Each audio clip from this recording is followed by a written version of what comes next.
ఇందులో ఎన్ని క్వశ్చన్స్ వచ్చో ఫస్ట్ అవన్నీ టిక్ పెట్టుకుంటే బెటర్. 2, 3, 4. ఈ 4లో 3 వచ్చు, మిగతాది రోల్ నెంబర్ 7 గడికి వచ్చు కదా, సరిపోతుంది.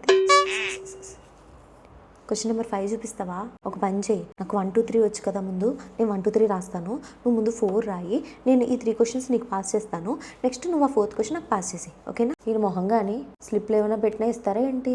నన్ను చూడండి, నాది రోల్ నెంబర్ 8 అని తెలిసి రాసేసుకుని ఉంచాను టేబుల్ మీద ముందే వచ్చి. ముందు జాగ్రత్త.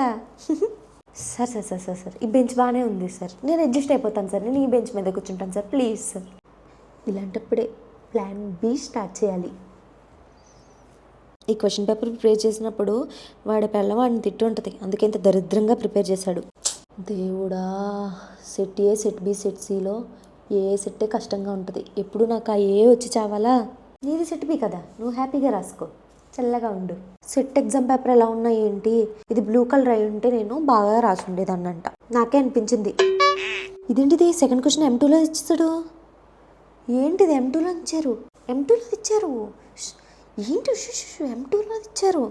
ఎప్పుడైనా క్లాస్కి వచ్చి తగలడితే తెలుస్తుంది అది M1 M2. నాకు ముహూర్తం ఉందిలేండి, ఆ ముహూర్తం అప్పుడే నేను స్టార్ట్ చేస్తాను. ఈ M1 ఎగ్జామ్ రాయడం కన్నా ఎంపీసీ బదులు బైపీసీ తీసుకుని డాక్టర్ అయినా బాగుండేది.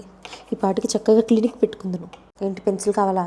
నీ పెన్సిల్ నువ్వు తెచ్చుకోలేవా? నా పెన్సిల్ నీకు ఇచ్చేస్తే నువ్వు ఎగ్జామ్ బాగా రాసి నేను బాగా రాయనంట. ఎవరు చెప్పారని చూస్తున్నావా? అది నా ఫీలింగే.